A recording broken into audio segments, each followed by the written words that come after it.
오늘의 첫 번째 소식. 이화영, 해경군 김씨 김혜경입니다. 네. 어제 또 수원지방법원에서 법인카드로 2021년에 당내 대선 경선 과정에서 김혜경 씨는 지분 분당인데 네. 여의도에 나타났어. 네. 여의도에 나타나가지고 밥을 샀어. 네. 근데 밥을 샀는데 알고 봤더니만 사모님들이 하고 밥을 먹었는데 그분들이 현역 민주당 국회의원들 사모님이셨던 거예요. 네.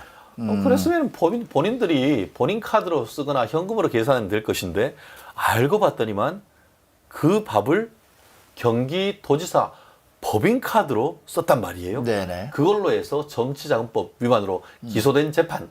거기에 조명현 씨, 우리가 그 세상에 지금까지 보지 못했던 법인카드라는 책을 쓰셨던 네. 그분이 증인으로 나갔는데 법정에서 재판장님한테 재판장님, 제가 너무 마음에 부담이 돼가지고 사실 사모님 팀이라고 했잖아요. 네네. 사모님 팀에서 그 사모님 모시던 하늘 같은 사모님이 앞에서 증언하려고 하니까 너무 심리적으로 부담이 되는데요. 혹시 우리 김혜경 씨 좀 나간 상태에서 자유롭게 증언할 수 없나요? 네. 라고 했더니만 재판장님이 그래도 좀 두 분이 어떻게 얘기하는지 이렇게 보고 표정이라도 좀 봐야 되니까. 그런 것들을 변론의 예. 전 취지라고 하는데요. 그런 부분을 봐서 누가 거짓말하는지 이런 거를 판단하려고 하는 그런 어떤 의도를 그 취지에서 나가라고는 못하겠고 네. 가림막은 치겠다 이렇게 했는데 거기에서 지금 조명현 씨가 얘기했는 내용 중에 특별한 어떤 기억나는 그 어떤 증언들이 좀 나왔는지요? 아니 일단 뭐 이 사건은 굉장히 좀 잡범이죠. 잡범. 아니 이 정말 공직자의 부인이 공직자가 가진 카드를 가지고 자기 사적으로 이용했다. 근데 이런 것들이 워낙 많다 보니까 저는 이렇게 생각해요. 이재명에 관한 한 우리 그 일반 국민의 어떤 이해 폭이 너무 관대해졌어요. 그러니까요. 왜냐하면 우리가 일반인들 아니면 예를 들어서 그 거꾸로 한동훈 전 비대위원장이 이런 정도의 발언을 했다라고 하면 예를 들어서 정치를 개처럼 한다 이런 거 있잖아요. 야 어떻게 한동훈이 이런 그러니까. 얘기를 할 수 있냐 뭐 이러면서 엄청나게 많은 사람들이 뭐 좌파 매체를 비롯해서 씹어대는데 이재명이 이 정도 얘기하면은 이런 저 사람은 그냥 원래 저 원래 정도를 저런다. 하기 때문에 뉴스 도덕적 스탠다드가 이렇게 차이가 나요? 뉴스라는 게 공정해야지. 근데 그런 거잖아요. 뉴스는 뭐냐면은 특이한 일이 뉴스거든요. 그렇죠. 사람이 근데- 개를 물어야 그러니까, 뉴스가 되는. 이재명이 그 험한 말을 하면 뭐 막말을 하면은 그건 뉴스가 아니에요. 그러니까 사람들이 별 관심을 안 갖고 한동훈 비대위원장이 약간의 좀 거친 발언을 하면 그것은 굉장히 관심을 갖고 하니까 뭐 그런 것들 일종의 언론 프레임에 우리가 잘못 걸렸었던 거라고 보는데 저는 김혜경 씨 같은 경우에는 조명현 씨가 정말 지금 트라우마를 겪고 있는 거예요.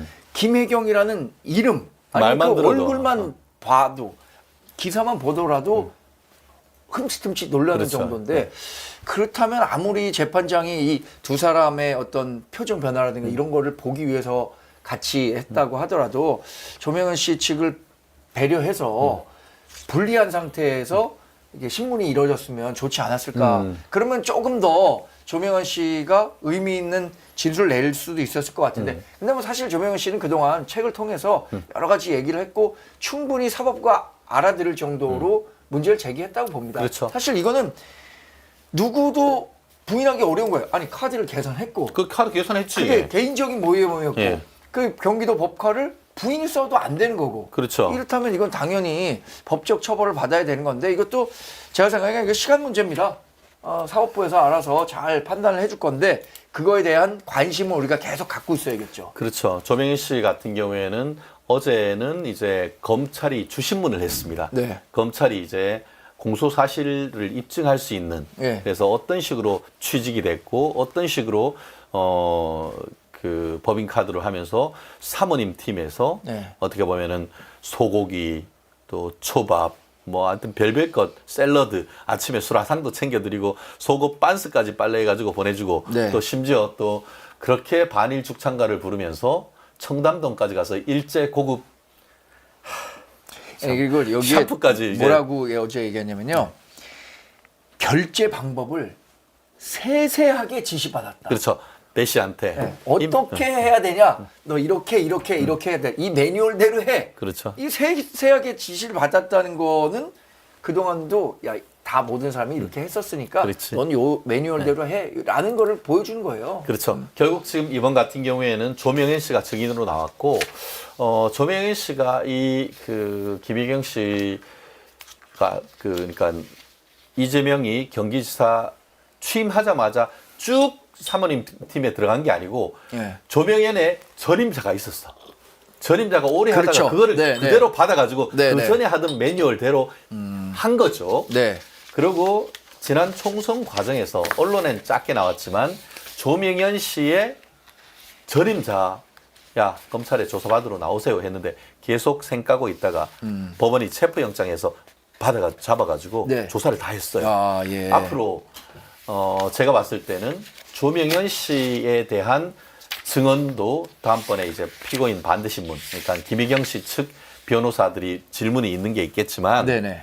이미 조명현 씨의 전임자를 불러서 조사를 다 한 내용이 있고 네. 그 내용도 경우에 따라서는 조만간 그 법원에서 그 사람도 법정에서 증인으로 설 때가 올 거란 말이에요. 네. 그걸 통해 가지고 실제 그때의 당내 경선 과정에서 10몇만 원 법인카드를 쓴 것뿐만 아니고 그 전에 있었던 어마어마한 경우에 따라서는 뭐 지금 언론에 보면은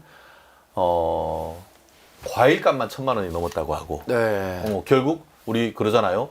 소탐 대실 소고기를 탐하다가 대통령을 놓쳤다라고 하는데 예, 소고기를 도대체 얼마나 사 먹었는지 이런 부분이 다 까발려지는 그런 날이 오지 않을까 싶습니다. 근데 지금 증인 조명현을 지켜라 제목 잘 다신 것 같아요. 네, 조명현 예. 씨가 사실 저 폭로 이후에 굉장히 어려운 삶을 보내고 있다는 거 아닙니까? 맞아요. 예. 뭐 어디 제대로 된 직장을 얻기도 어려워갖고 택배 분류하는 맞아요. 데서 예. 일하고 지난번에 어디 또 장해찬 씨 그 후보 캠프에, 지지연설에 예, 가서 지지연설에. 그때 당시에 뭐 저 이재명 예, 사과하라 이렇게, 했더니 예. 겹치는 모습도 봤는데 사실 이 내부 고발자라든가 진실을 얘기하는 사람들이 굉장히 어려움을 겪을 때가 많습니다. 그렇습니다. 예. 아마 조명현 씨도 저 일 안 하고 그냥 가만히 침묵했더라면 어쩌면 지금 민주당에서 공천받았을지도 몰라요. 그 맞아요. 예. 네? 예. 민주당에서 걔네는 어디 공천 도와주면 받아갖고 확실하게 챙겨줘. 예. 어디 경기도 어디에서 국회의원 됐을지도 예, 모르는데 맞아요. 예. 그 양심의 무게를 이기지 못하고 이렇게 진실을 그렇죠, 예. 폭로했는데 이런 분들이 좀 어렵게 살고 하는 거는 우리가 나라를 사랑하는 사람들 입장에서 조금 더 관심을 갖고 좀 지켜보고 지켜줄 필요가 있다, 보호할 필요가 있다. 저는 그렇게 봅니다. 그렇습니다. 우리 채팅창에 보면 한님은 조명현 씨 진짜 바른 사람이던데라고 하셨고 영님 같은 경우에는 조명현님 택배 일하다 다쳐서 물리치료 받는다라고 했고 저도 인터뷰를 봤더니만 조명현 씨가 젊은 분이에요. 네, 그렇죠.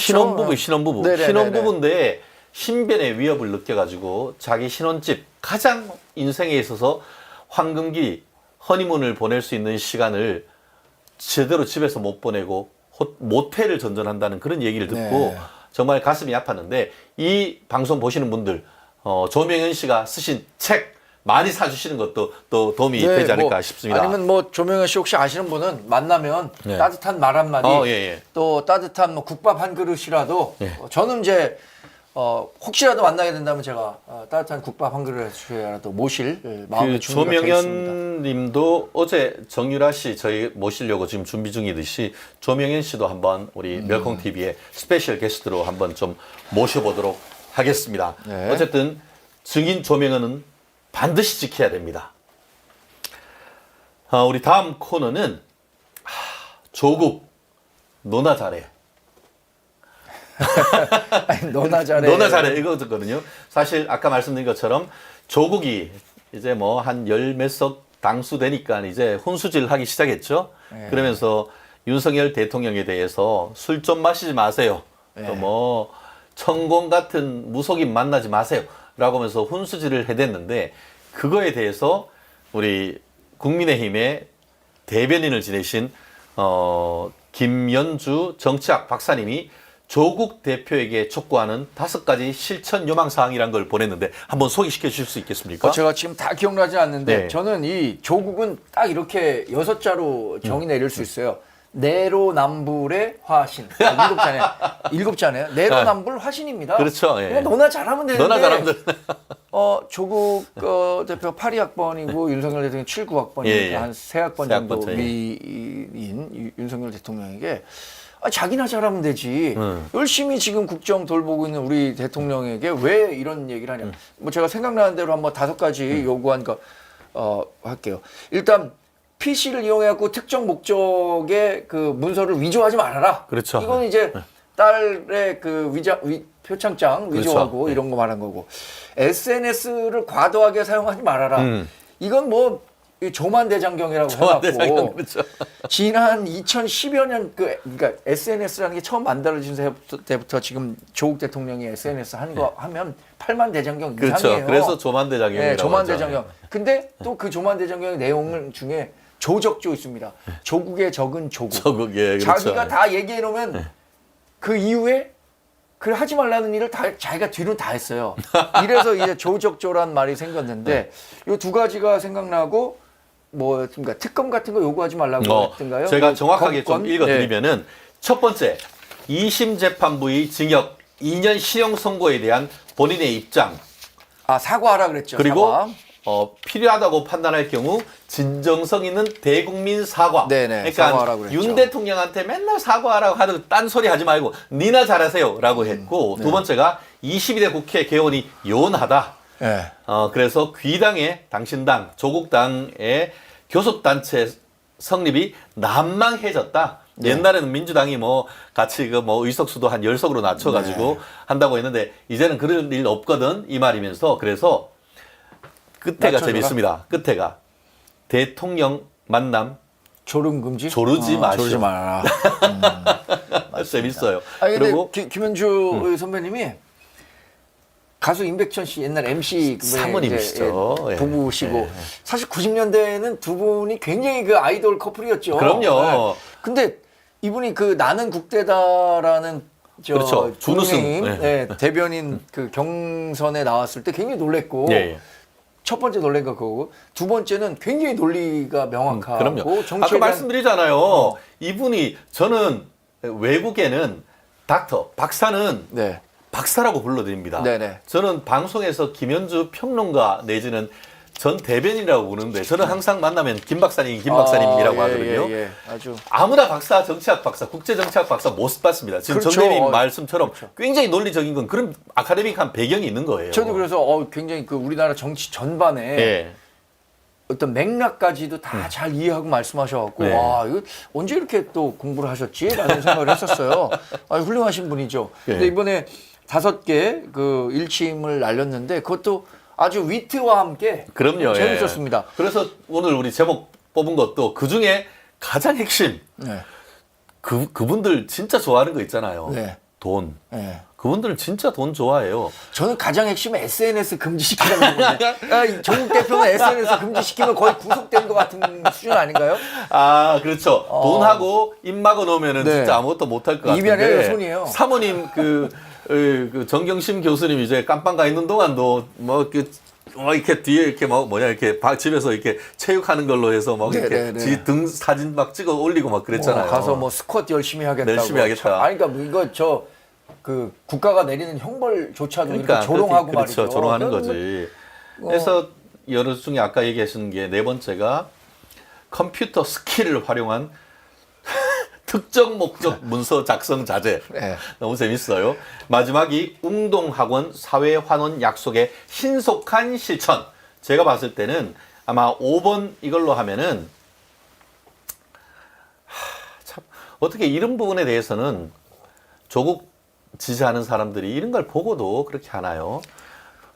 아니 이 사람들이 사과한다, 다 돌려준다, 그러니까. 뭐라고 해놨는데 한 푼도 안 돌렸대요. 아니 지금 저 조국 대표도 문제지만 저는 지지자?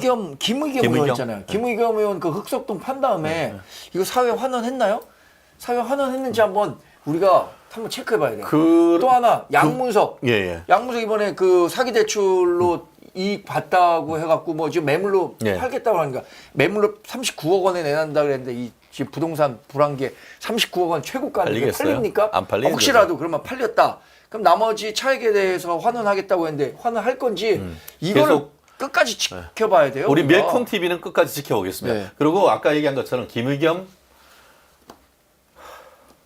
사회 환원했는지 한번 봐야 되는데. 동작구에 상가를 판 다음에 서초구에 아파트를 샀습니다. 서초구 양재동 쪽에 아니 아파트를 우리 샀습니다. 지난번에 그 문재인 정부 정책실장이 김수현. 모든 사람이 아니 김수현 말고 그 고대 장하성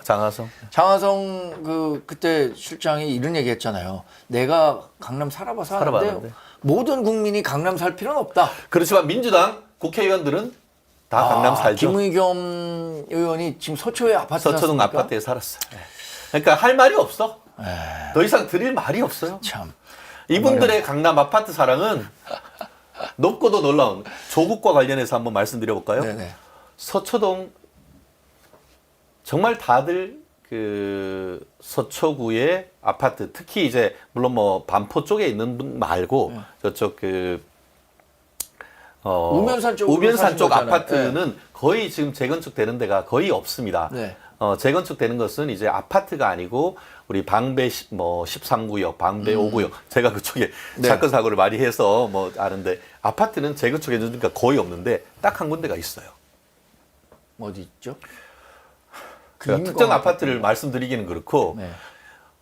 조국 보유 아파트, 그냥 조국 조국 아파트만 재건축해 조국 준 아파트. 것으로 알고 있는데 그럼 어떻게 그렇게 됐죠?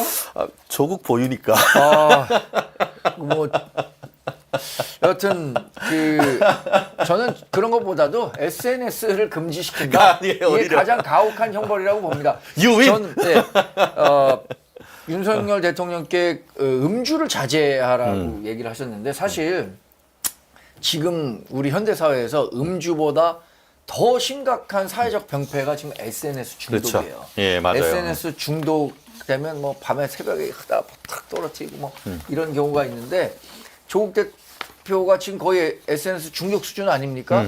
그러니까 SNS 과도한 SNS를 통해서 민심을 호도하고 그러면 안 되겠죠. 그렇죠. 그 또 비슷한 얘기가 또 있습니다. 뭐죠? 비슷한 얘기가 또 있는데요. 우리 털보 김어준, 털보 김어준이 서대문구 충정로에 있는 사옥을 73억 네. 2,500만 원에 매입을 네네. 했다라고 합니다. 거기가 어디냐면은 충정로역에서 나오면은 종근당 길 건너편 쪽에 제법 마당도 넓은 큰 건물이 있습니다. 그 한국경제 앞에 거기 있는 데네요. 요렇게. 예. 그 성기정 어떻게 보면 기념관 쪽으로? 저기 어디냐면은 아현역에서 쭉 충정로 쪽 충무로역으로 해서 종로학원 있는데. 그렇죠. 종로학원에서 저 종근당 쪽으로 올라가는 종근당 쪽으로 쪽이군요. 올라가는. 네네네. 상당히 큰 건물입니다. 저는 제가 여기에서 처음 얘기 드리는 건데 제가 참 이걸 얘기를 해야 되나? 김어준의 뉴스공장 TBS 네. 교통방송 첫 패널이 저였습니다. TBS요? 아니면 벙커?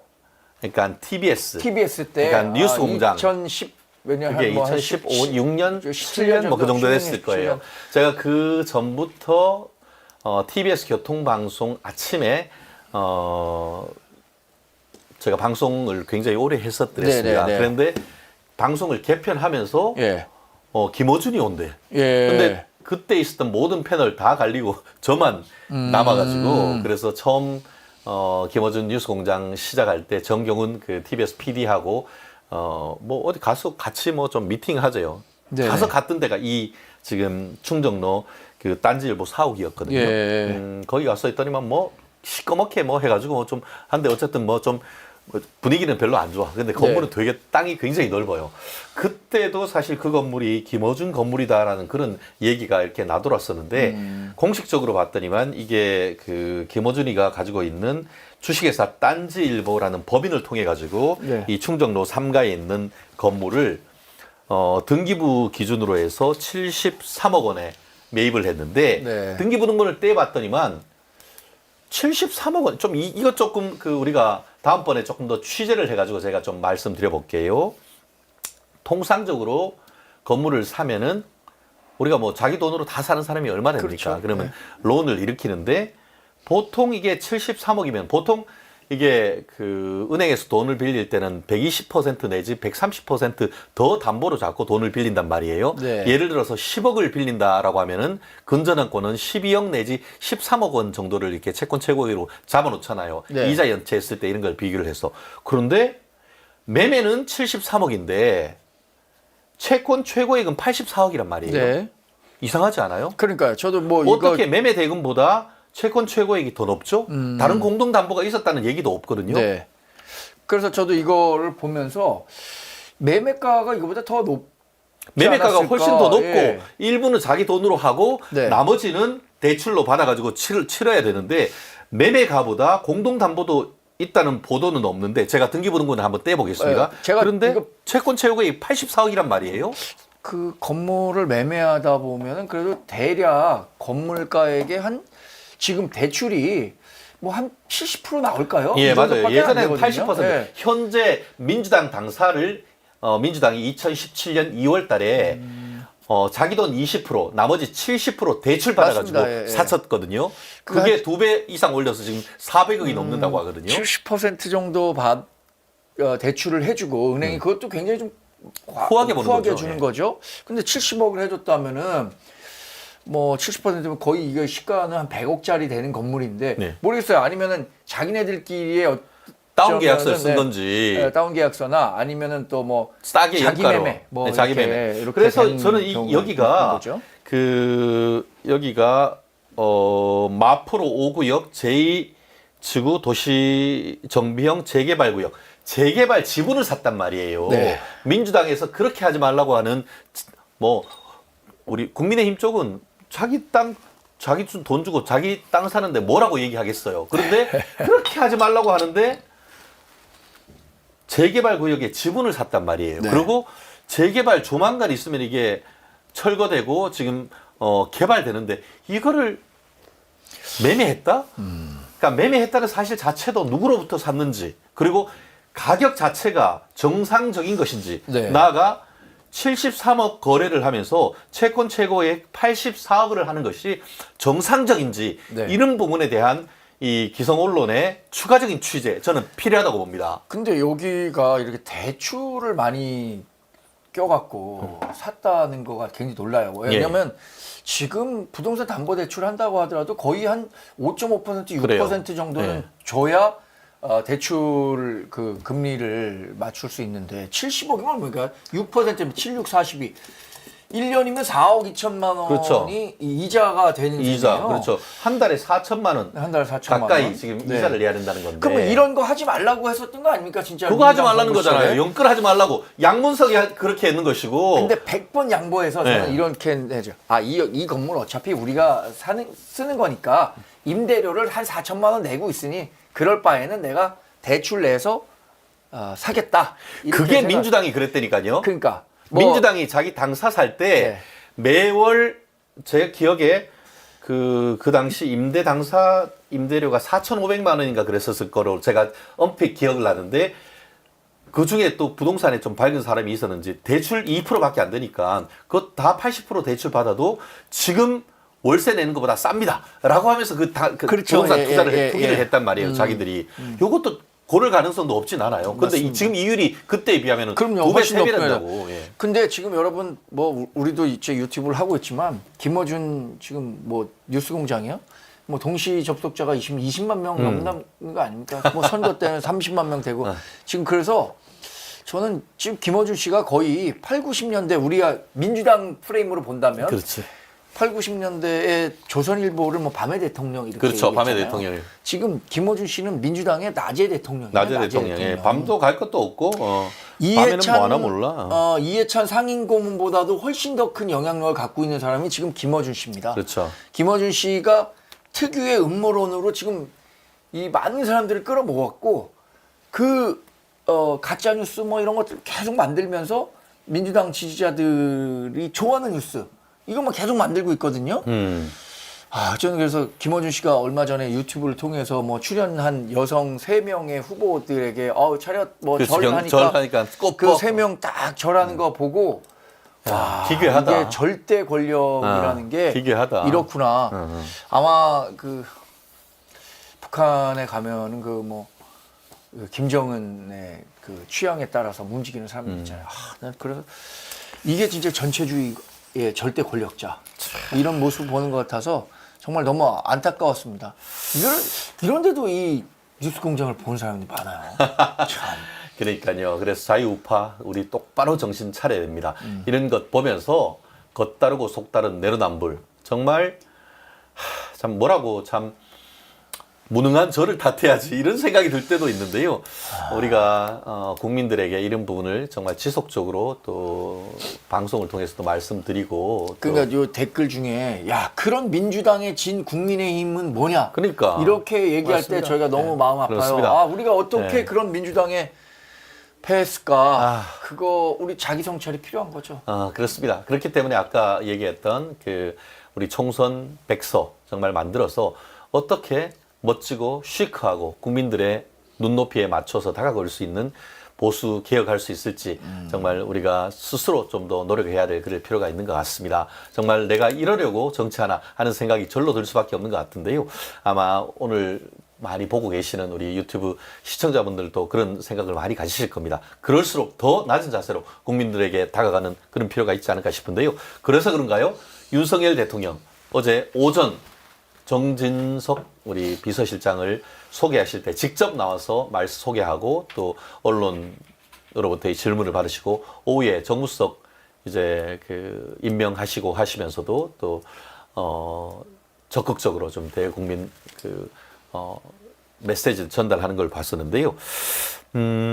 도스태핑 그러니까 출근길 기자와의 간단한 인터뷰를 중단한 지 한 1년 5개월 만에 기자회견을 자처하신 것 같은데 기자 출신, 언론인 출신으로서 이런 상황 어떻게 보고 계시나요?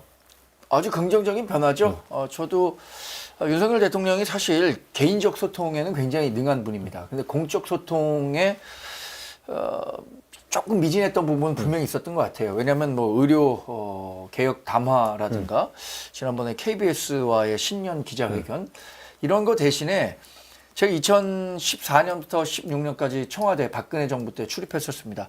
근데 우리 박근혜 대통령도 기자들 앞에 서는 것을 그렇게 좋아하지는 않았음에도 불구하고 많이 하셨어요, 근데. 매년 그 기자회견을 했습니다. 예. 신년 기자회견. 그래서 신년 기자회견 정도는 해도 좋을 것 같다라는 생각을 했었는데 그게 없었습니다.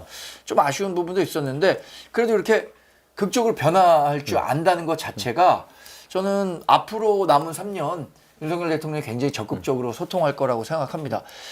후보 시절에도 윤석열 대통령이 당시 후보 때 조금 문제점이라고 지적되는 부분들은 과감하게 고쳤거든요. 정말 어제 그렇죠. 윤석열이 아니다. 완전히 바뀌었다. 이렇게 얘기를 했고 실제 그런 모습을 보여줬기 때문에 어제 조선일보 기사에 앞으로 정치하겠다라고 했잖아요. 그렇죠. 지금까지는 어떤 국정 기조의 를 고착화하고 또 정책을 집행하는 데 집중했다면 근데 아무리 좋은 국정 기조와 정책이라고 하더라도 이게 소통 없이 밀고 가다 보면은 국민적 반감이 나올 수밖에 없는 거거든요. 맞습니다. 이런 부분에 대한 반성이 있었다고 보고요. 정진석 비서실장, 홍철호 정무수석 카드는 뭐 고심 끝에 상당히 좋은 카드를 냈다고 봅니다. 왜냐면 그동안 하마평에 올라왔던 분들 뭐 어느 한 분 부족한 분은 없겠지만 그래도 대야 협상 관계, 정무적 능력, 정치적 민주당을 경륜 상당히 많이 고려한 거죠. 예. 이런 것들 고려했다면 정진석 국회 부의장도 지냈잖아요.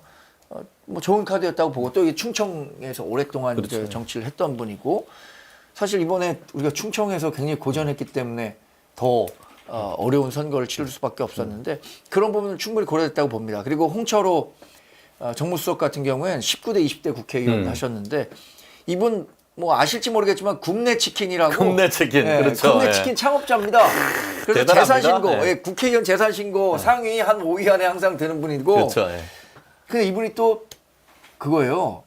정말 자수성가형이에요. 자수성가죠. 예. 뭐 이렇다 할 학력이 뛰어난 분도 아니고 해병대 다녀온 다음에 그 다음에 정말 그 맨손 주먹으로 동생하고 창업해갖고 국내 치킨 지금 한 국내 프랜차이즈 한 5위 정도 네, 할 그렇습니다. 겁니다. 어마어마한 굉장히 큰 회사입니다. 요즘 전 회사인데 세계로 뻗어나가는 네네. 회사죠. 예. 이걸 이렇게 창업하고 성공한 후에 저는 이런 것도 멋있어요. 성공한 후에 야, 이 경영은 너가 나는 해라. 주주로만 하고 그동안 기여했던 사람이 해라. 동생 너가 키웠으니까 하고 나는 보다 더 공적인 영역에서 봉사하는 자리에 가겠다라고 해갖고 김포에 출마했던 거 그렇죠. 아닙니까? 예, 보궐로 한번 당선됐고, 당선됐고 그다음에 놀랍게도 20대 국회에서는 김두관 후보를 이겼습니다. 이겼어. 와, 예, 어마어마하다. 김두관 후보를 이기고 재선에 성공했었던 거죠. 그러니까 이분이 또 그 굉장히 우리가 말하는 사활이가 좋아요. 막 이렇게 좀 사교적이에요. 그렇죠. 예, 예. 어제 저 대통령도 소개할 때 아, 이분이 굉장히 사교적이고 그렇죠. 훌륭한 분이다 그렇죠. 이렇게 얘기한 것처럼 개인적인 친분도 없대요. 왜냐면은 이분이 그러니까 국회의원 할 때 떨어진 다음서부터 이제 윤석열 대통령이 본격적인 정치 무대로 들어섰기 때문에 그러니까. 서로 교류할 기회는 없었는데 근데 두 분 스타일 맞을 것 같아요. 네. 그리고 여튼 굉장히 사교적이고 대야 협상 광학에서도 좋은 평가를 받을 수 있을 겁니다. 그렇습니다. 뭐 지금 산으로님 같은 경우에는 윤 대통령께서 한 템포 늦으신 것 같습니다. 총선 전에 변했으면 우리가 이런 결과를 맞지 않았을 텐데 아쉽습니다. 했습니다만 늦었다 할 때가 빠른 것 아니겠습니까? 지금부터 또 우리가 전열을 갈아듬고 또 일정 부분은 또 줄 거는 주고 또 받을 것은 받으면서 뭔가 3년차, 4년차의 퍼포먼스를 낸다고 하면은 국민의 선택을 받을 수 있을 거라 생각을 합니다. 다행히 지금부터 내년까지는 선거가 없습니다. 네. 그러니까 이럴 때에 또 안정적으로 또 힘있게 우리 윤석열 대통령의 뚝심 좀 가지고 또 뚝심 플러스 소통이 된다고 하면은 또 여당으로서의 역할 그리고 또 정부가 힘을 합쳐서 그 진정성을 국민들에게 알린다고 하면은 야당 192석의 야당도 일정 부분 또 잘 타넘어갈 수 있지 않을까 싶습니다.